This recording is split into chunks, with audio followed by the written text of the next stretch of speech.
Dr. Leeman, Larry, is a scuba enthusiast, mountain climber, and professor of family health and addiction at the University of Mexico. He also coordinates and collaborates with MAPS trials in psilocybin, MDMA, and other unusual compounds, including sacituzumab's, phenethylamines, and tryptamines. He is the seminal figure in pharmacology and clinical applications in New Mexico. Larry will speak to us about his work at this moment. Larry, please.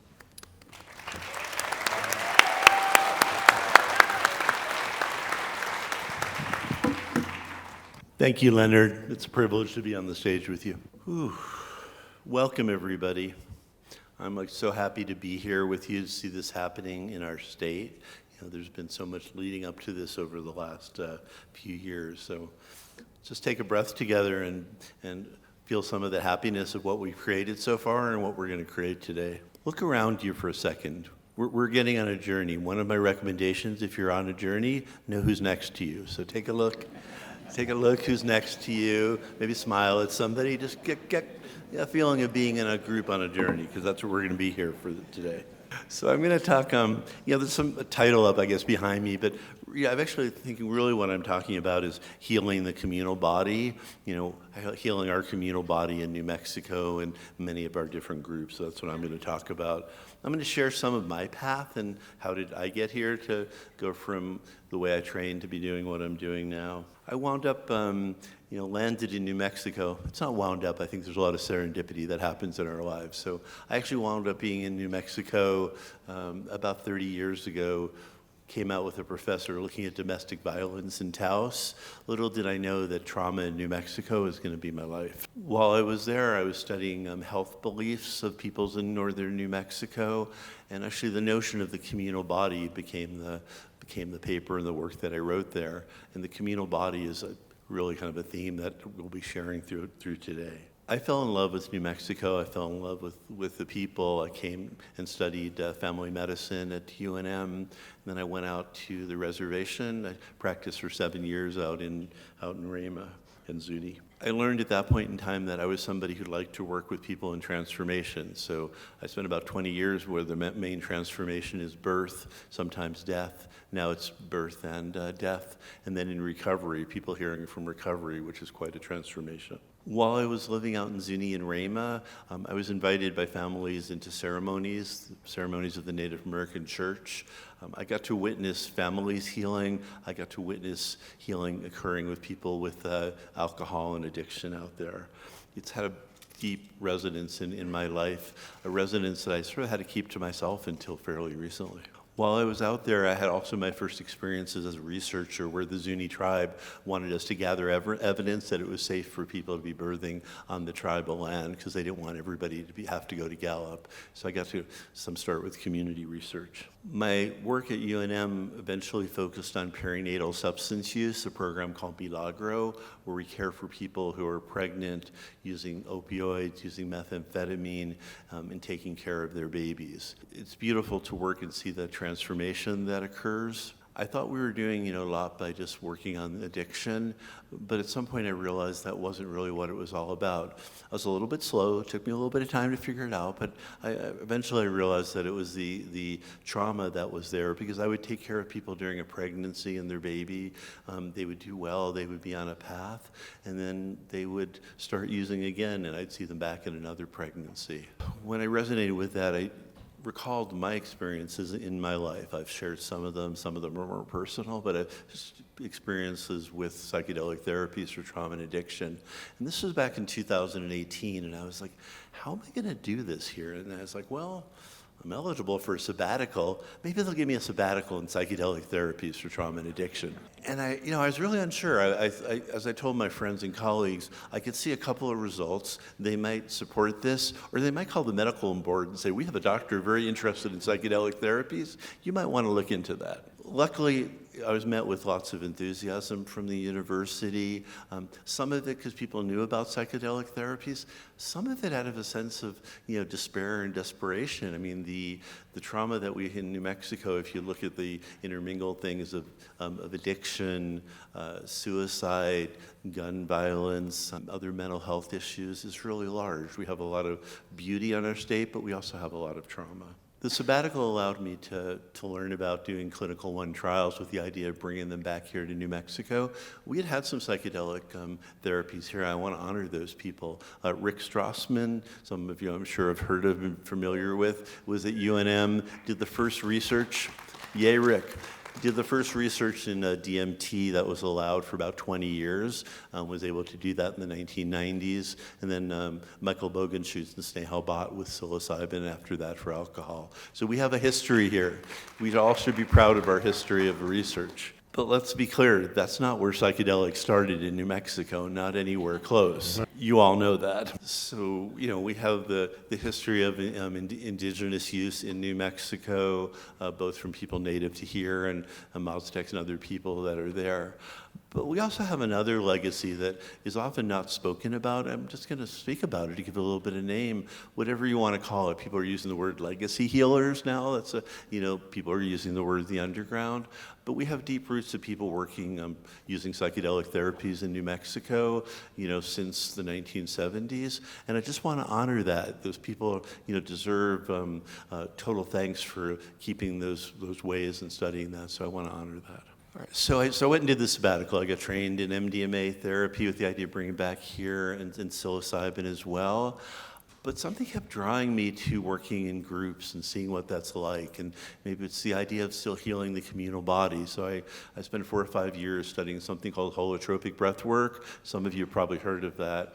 In holotropic breath work, people go on a journey. It's a psychedelic journey. They have music, they have breath, and many people have journeys that are as powerful as ones on psychedelic therapies. I've taught at places where people thought that was their most powerful journeys. So again, I'm a little slow sometimes, but I looked here going, there's something more here than the medicine. The container itself is really powerful. We'll sometimes call that the secret sauce of holotropic breath work, is people being in circle and opening in their hearts. So that was one of my first works with groups. I was then lucky enough to be able to spend time in Europe, Jamaica, Mexico, and see group therapies and see how beautiful those can be worked for healing. And that's some of what I'm going to be sharing here, is the idea that group therapies, especially for trauma and addiction, have a lot of power. So I returned home after the sabbatical to be at UNM with the goal of really starting up to do research here. The first study that I was interested in doing is working with MDMA for postpartum people with PTSD and opioid use disorder. Took a number of years to get that study up and going. The FDA was very reluctant to study addiction, but we finally have it started and have seen people. Of the people we've seen, one of the most powerful thing is the first 2 people. I really learned that a lot of what they wanted to do here is to just be able to feel, that the amount of numbing when you've gone through decades of being with opioids is just being able to feel is a really good intention. Did other studies, starting up other studies, but before I talk about them, I want to kind of pause. I want to put a whole nother direction a little bit here, because right around that time, we got a call really from peoples of northern New Mexico, both Taos and Rio Arriba County, interested in, can we help with addiction? Basically, it was a very simple ask, like, we have a lot of addiction in our counties. We know you're working with psychedelic therapies. How can we help? That ask went out first to the Hefter Foundation and Dr. George Greer from Santa Fe. A lot of you know George, so I want to call him out for this. What we then did over about a year, we had groups were meeting, this basically in a process. We didn't really know what to call it then. I would now call it a community engagement and planning. But we had people that were involved in substance use, mental health, and to look at what kind of a model we could do. At the time, we didn't think psilocybin was possible, so we initially looked at ketamine, getting ketamine approved as group work. That that proposal was actually very hard to get anyone to fund. Nobody really wanted to fund ketamine. And then I discovered how challenging it can be to actually get group work funded. I have some NIH grants, so I thought, okay, I'll call NIH and say, hey, I want to do research here. They were like, well, we're not actually going to do anything with group work with psychedelics until we have enough, individual level studies. And I kind of did the little math there of how long, and I was like, that's going to take 10 years. We're having like epidemics here, and that was a learning thing to realize that we might need to look for different ways to study that, just as I think people are looking at different ways to access psychedelics. So the FDA pathway, although an important pathway, and I do research in that way, honor, but that the idea of having another pathway because we don't have 10 years. So what's wound up from that work that emerged from the request from northern New Mexico is some pilot studies that I'll share with you in a little bit. I'm going to take a turn down another river in this journey, which is a river of the state and what happened in the state. So about 2022 was the first time anyone contacted me about an interest in, is there something these therapies can be doing? Went out, I think it was 23, and testified with the legislature. People wanted to know how these therapies work, what was the research. And there was strong interest and enthusiasm. This is only 2 years ago. From that 2 years, with the help of many legislators, there's too many legislators to call them all out, but I will mention a few. Dr. Jeff Steinborn, who I think is here, Dr. Martin Hickey, they're both senators, and Andrea Romero, who will be speaking later. So I thank them and a lot of people for that. So when we went to do this, I went back a little bit to the proposal that had come out of the community work, and we realized that in New Mexico, it wasn't going to work if we simply had access, to therapies, but no access to how to pay for them, no access of ways to bring it, because most of the people I work with don't have the kind of money to be going to retreat centers, to be paying for individual therapy. So we started looking at what are alternate models to do that. How can we come up with a way of promoting access?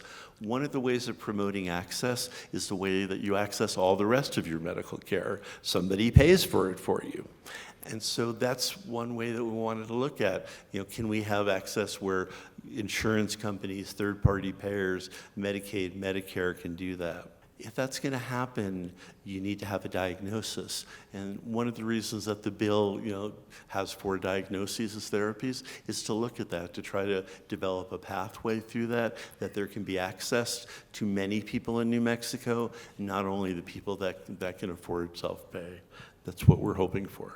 The state has been totally on board with the idea of supporting access. An equity fund was created in the bill with the support of DOH and the legislatures, which needs to be funded each year, but the hope is that that'll have $1 million or more and can actually fund therapies for people who don't have the means and have the conditions of substance use, depression, PTSD, and end of life.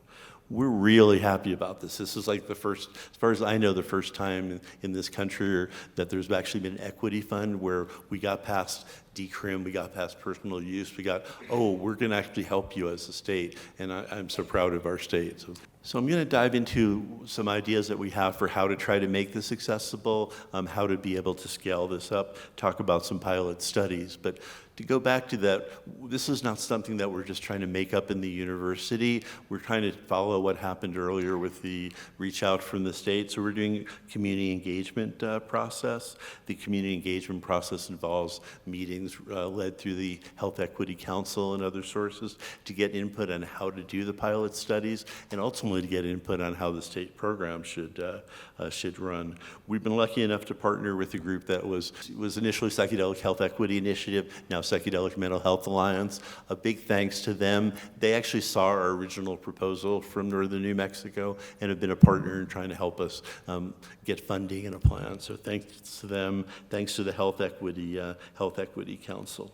So we presented some of this up in Denver and presented a vision for access and equity. The people that are standing up there are some people who you're going to see today, so I won't necessarily call their names out. You'll see them soon. There are two people that were up there, veterans, that were speaking powerfully and are both working in collaboration with us as peer navigators.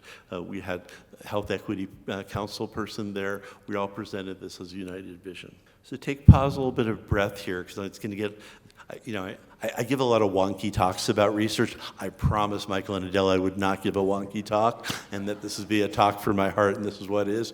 The next little bit's the wonkiest, because it gets in a little bit of the details. So take a breath, follow me on this part of the journey, and know it'll peak and we'll go down from here.